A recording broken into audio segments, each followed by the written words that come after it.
बाबा साहब ने ये बताया मेरे पिताजी को, मेरी मूर्ति बना के आपको क्या मिलने वाला है, आप बनाइए महात्मा गांधी, पंडित नेहरू और अन्य नेताओं की, क्योंकि उनके पीछे बिरला जी, टाटा जी जैसे, जिसको कहते हैं कि व्यापारी वर्ग, इंडस्ट्रियलिस्ट, सब उनके पीछे बैकिंग में है। तो मेरे पिताजी ने उस वक्त उनको कहा, आपको एक एजुकेशनिस्ट के तौर पे हम मूर्ति बना के हमारे स्टूडियो में रखना चाहते। तो उन्होंने अपॉइंटमेंट दी और स्टूडियो में आए और उन्होंने, मेरे पिताजी ने मूर्ति चालू की। आधे घंटे के अंदर जोर से बरसात आ गया। बरसात आया वैसे बाबा साहब कुर्सी पे से उठ गए और उन्होंने मेरे पिताजी को कहा कि मुझे अभी तुरंत जाना पड़ेगा, क्योंकि ओवल मैदान में उनकी गरीब बच्चों के लिए, जिनके पास में किताबें नहीं, उनके लिए लॉ की किताबें वो रखते थे। बरसात बढ़ गया तो किताबें खराब हो जाएगी, इसलिए वो तुरंत वहां से निकल गए। मेरे पिताजी ने फोटो के आधार पर एक मूर्ति बनाई, लेकिन जैसे शिल्पकला की सबसे बड़ी जो इच्छा रहती है कलाकार की, सामने बिठा के मूर्ति बनाए। जैसे मेरे दादाजी ने महात्मा गांधी, लोकमान्य तिलक, लाला लाजपत राय, गुरुदेव टैगोर, उनकी मूर्तियां बनाई थी, वैसी मूर्ति बाबा साहब की बनाना चाहते थे मेरे पिताजी।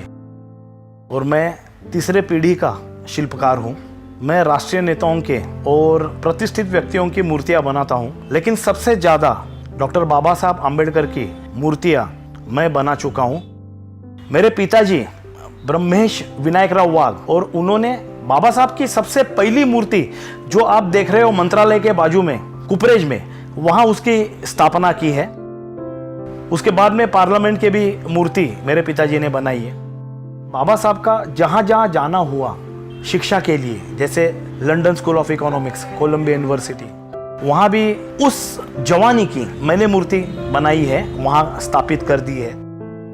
14 टैंक के लिए भी 1927 में उन्होंने जो पीने के पानी के लिए सत्याग्रह किया, उस वक्त की मूर्ति भी मैं उनके, जिसे कहते हैं जवानी की इंप्रेशन के लिए बनाई हूँ।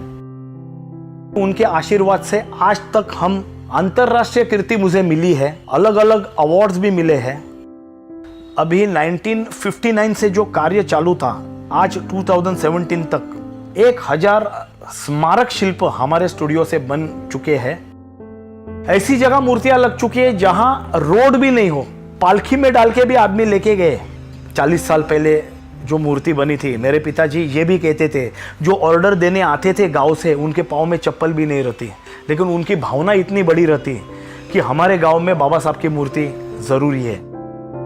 यह स्टैचू बनाने को, लाइफ साइज का स्टैचू बनाने को साल तक का वक्त लगता है। बड़े स्टैचू बनाने को 1.5 साल का लगता है, और घोड़े के ऊपर वाले बनाने को 2 साल का भी वक्त लगता है। कहा जाता है आर्ट में कि सबसे कठिन कला जो है वो गायन 1 नंबर की है, क्योंकि उसमें सुरीला गला नहीं हो तो गा ही नहीं सकता आर्टिस्ट। और दूसरी कला है वो शिल्प कला है, क्योंकि इसमें एक ही कलर में मूर्ति की जाती है, उसमें अलग अलग कलर नहीं है।